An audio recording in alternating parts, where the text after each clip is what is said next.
One Thursday afternoon, her friend Clara came over for tea. Clara was a known gossip and proud of it, the kind of woman who could tell you which neighbor's marriage was in trouble and which politician's mistress had just been spotted buying jewelry. They sat in the sunlit lounge, the clink of teacups filling the air between bursts of conversation. Melissa leaned in and whispered, "Clara, I think Richard is cheating on me." Clara nearly dropped her cup. "What? With who?" The Williams mansion was the kind of place that made strangers slow their cars just to admire it. It stood at the far end of Oak Ridge Estate, its cream-colored walls gleaming under the afternoon sun, with tall black gates and a driveway so wide you could park 10 cars side by side. A fountain in the middle of the front yard threw water high into the air, catching the light like diamonds, while rows of flowers bordered the marble steps that led to the massive double doors. Inside, the air smelled faintly of expensive perfume and polished wood. Everything spoke of wealth: the crystal chandelier that hung above the living room like a crown jewel, the soft Persian rugs underfoot, the gold-trimmed curtains that swayed gently whenever the windows were open. To live here was to live like royalty, and Richard Williams made sure everyone knew it. He was in his early 40s, tall, broad-shouldered, with neatly combed hair that had just a touch of gray at the temples, the kind that made women think of maturity and stability. His tailored suits hugged his frame perfectly, and his polished shoes shone like mirrors. He carried himself with a calm authority, the quiet confidence of a man used to making decisions and having them followed without question. Beside him was his wife, Melissa, in her mid-30s, beautiful in a way that made people stare without realizing they were staring. She had smooth caramel skin, shoulder-length hair that she changed from straight to wavy depending on her mood, and eyes that could be warm and inviting one moment, sharp and cold the next. Melissa loved her husband deeply, but she had one flaw: she did not take betrayal lightly, and even the mere suspicion of it could burn in her chest like fire. They lived with 2 staff members who stayed in the servants' quarters at the back of the mansion. John, the gateman, was a tall, muscular man in his late 20s with dark eyes that revealed little about what he was thinking. He was polite but spoke only when necessary, his deep voice carrying a kind of weight that made people listen. Ella, the maid, was barely 21, slim and graceful, with big brown eyes and a soft voice. She moved quietly around the house, cleaning and organizing, always respectful and never overstepping her boundaries, at least, that's how it seemed. From the outside, life in the Williams household looked perfect, but Melissa had begun to notice something that made her stomach knot with unease. It started a month ago. Every night, just as she and Richard were about to sleep, he would get up, mumbling something about wanting to watch the late news or check an email downstairs. At first, she thought nothing of it. But it kept happening, not once or twice, but almost every night. Sometimes she would wake up in the middle of the night to find his side of the bed cold, the distant hum of the television drifting up from the living room. Then one night, she heard something else: faint laughter.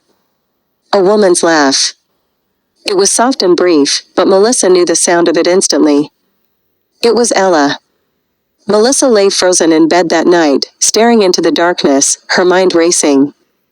Why would Ella be awake at this hour? And why would Richard be downstairs with her? The thought twisted in her stomach. She began to watch more closely in the days that followed. Ella always seemed to look fresh and almost glowing in the mornings, her smile brighter than usual. Richard, too, seemed oddly relaxed, humming to himself sometimes while having breakfast. The more Melissa noticed these little things, the more a dangerous thought took root in her mind: perhaps her husband was sleeping with the maid. She tried to dismiss it, telling herself she was imagining things, but the seed had been planted, and each night Richard left the bed, it grew a little more. One Thursday afternoon, her friend Clara came over for tea. Clara was a known gossip and proud of it, the kind of woman who could tell you which neighbor's marriage was in trouble and which politician's mistress had just been spotted buying jewelry. They sat in the sunlit lounge, the clink of teacups filling the air between bursts of conversation. Melissa leaned in and whispered, "Clara, I think Richard is cheating on me." Clara nearly dropped her cup. "What? With who?" Melissa hesitated before saying, "I think, with Ella." Clara's eyes widened in disbelief. "Your maid?" Oh, Melissa, men are something else. You give them a beautiful home, a good life, and they still go looking for trouble. Have you confronted him? Melissa shook her head.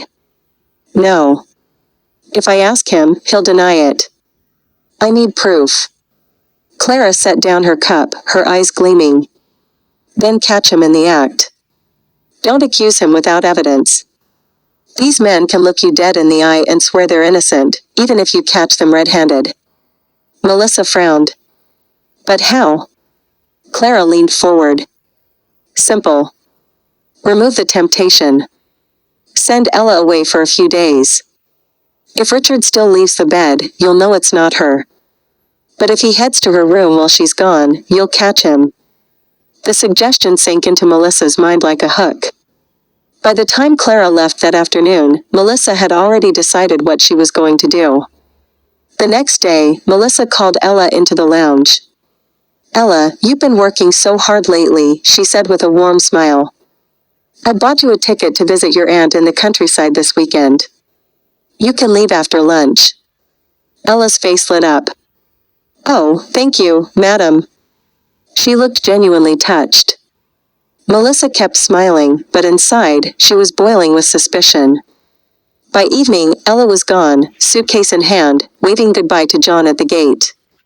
Melissa stood at the upstairs window, watching the gate close. Tonight, she told herself, the truth would come out.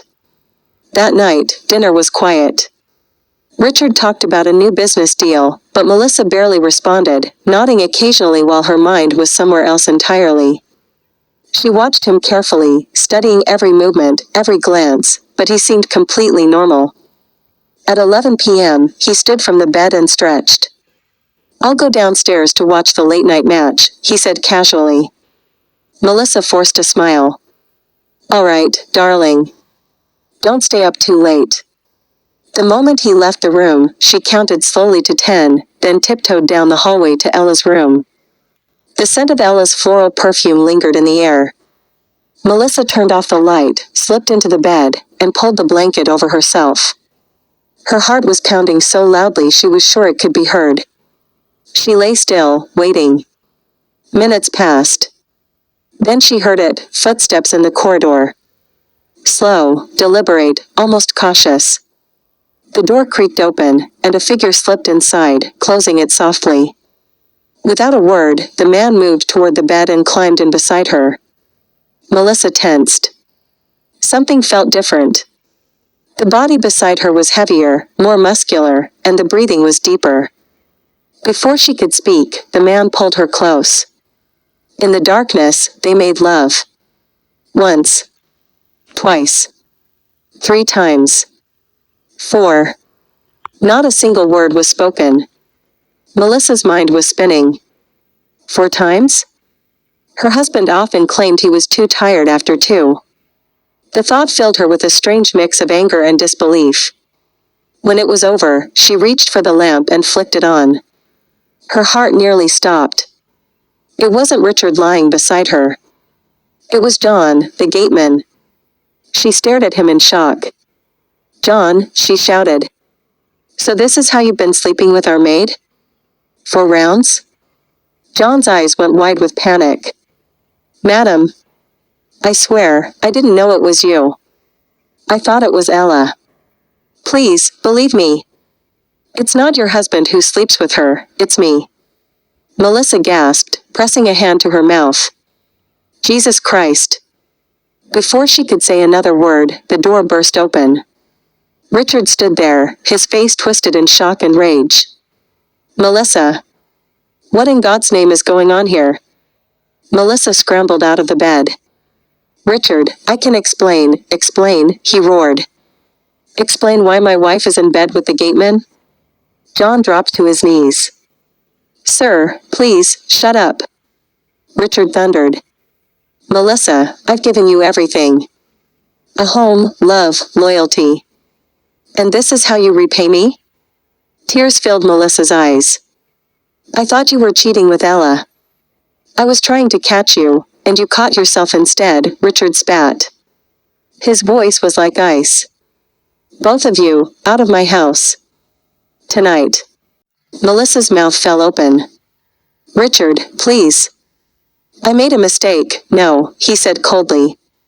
"You made a choice." And so did he. Within an hour, Melissa was at the gate in her nightgown, clutching a small suitcase. John stood beside her, holding a plastic bag with his belongings. Richard didn't look at them. "They are no longer welcome here," he told the estate security. The gate closed behind them with a heavy finality.